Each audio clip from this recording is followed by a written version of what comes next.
मित्रों, हमारे द्वारा किए गए कुकर्मों की सज़ा हमारी अगली पीढ़ी को भुगतनी ही पड़ती है। कुछ यही हाल उत्तर प्रदेश का भी है। हमारे लोगों ने तात्कालिक लाभ के लिए जो राजनीतिक कुकर्म किए, उसका दुष्परिणाम हमारी आज की पीढ़ी भुगत रही है। दुर्भाग्यपूर्ण बात यह है कि हम आज भी राजनीतिक दलों के लुभावने भाषण सुनकर अपने अगली पीढ़ी के लिए केवल कांटे बोने में लगे हुए हैं।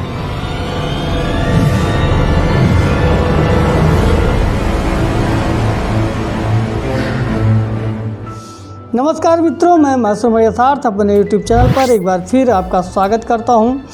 मित्रों, आप सोच रहे होंगे कि आखिर मैं किस कुकर्म की बात कर रहा हूं।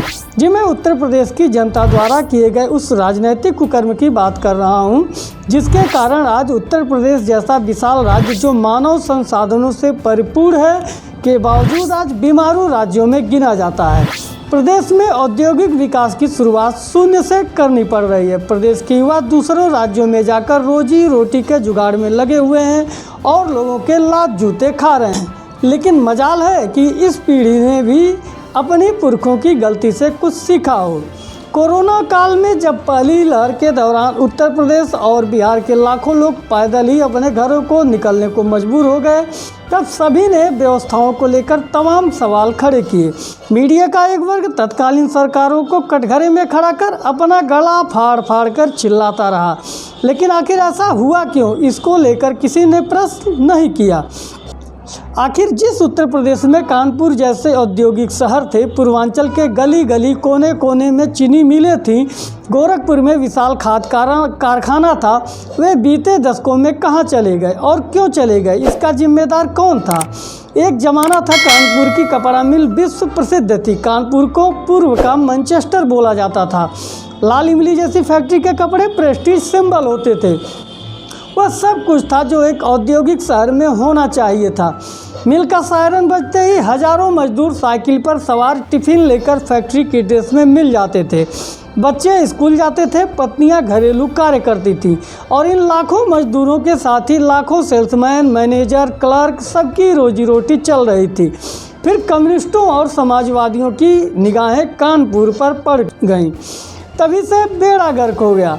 8 घंटे मेहनत मजदूर करे और गाड़ी से चले मालिक जैसे जुमले आम होते गए और कामचोर लोगों को इस जुमले में क्रांति दिखने लगी। उन्हें लगने लगा कि इस जुमले के साथ ही वे फैक्ट्रियों के मालिक बन जाएंगे और इसी चक्कर में लोगों ने उन लोगों का समर्थन करना शुरू कर दिया जिन्होंने यह लोक लुभावन जुमला आम लोगों के बीच जानबूझकर प्लांट किया था।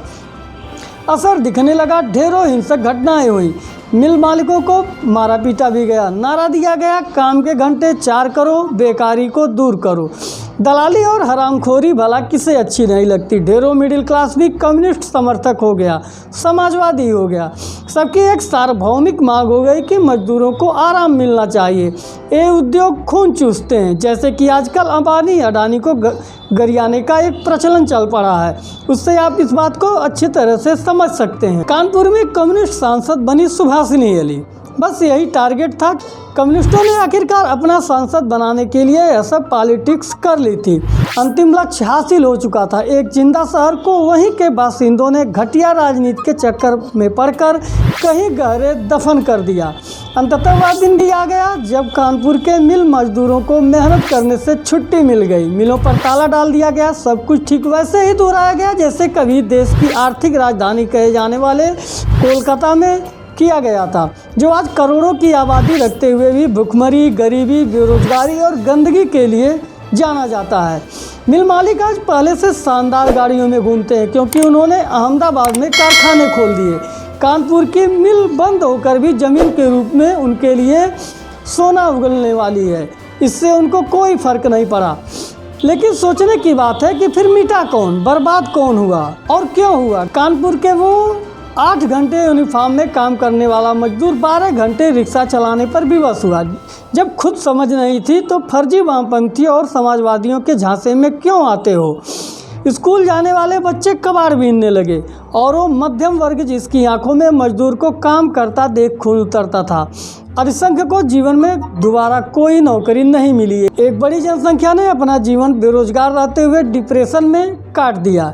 यह वामपंथी और समाजवादी अफीम बहुत घातक होती है, उन्हें ही सबसे पहले मारती है जो इसके चक्कर में पड़ते हैं। कम्युनिज्म और समाजवाद का बेसिक प्रिंसिपल यह है कि पहले दो क्लास के बीच अंतर दिखाओ और फिर इस अंतर की वजह से झगड़ा करवाओ और फिर दोनों ही क्लास को ख़त्म कर दो। कलकत्ता में यही हुआ और उत्तर प्रदेश में भी यही हुआ, जिसका परिणाम पिछले 32 सालों के दौरान की पीढ़ी ने भुगता है। पूर्ववर्ती सरकारों ने कभी औद्योगिकीकरण की तरफ गंभीरता से ध्यान ही नहीं दिया, बल्कि सरकारी का राग अलाप कर जनता के एक बड़े वर्ग को पंगु बना दिया गया और मूर्ख जनता भी इनके झांसे में आकर अपनी अगली पीढ़ी की किस्मत में कांटे बोने में लगी रही, जिसका दुष्परिणाम कोरोना काल में सड़कों पर प्रत्यक्ष दिखा। उत्तर प्रदेश में एक बार फिर चुनाव आ चुका है। देखना यह है कि जनता अपनी अगली पीढ़ी के लिए क्या गुल खिलाने वाली है। मित्रों, इस बारे में आपका क्या विचार है कमेंट के माध्यम से अवश्य बताएं और वीडियो को लाइक शेयर करना मत भूलें। चैनल को सब्सक्राइब कर सपोर्ट करें। मिलते हैं ऐसे ही किसी महत्वपूर्ण मुद्दे पर आधारित किसी चर्चा में। तब तक के लिए नमस्कार। जय हिंद, जय भारत।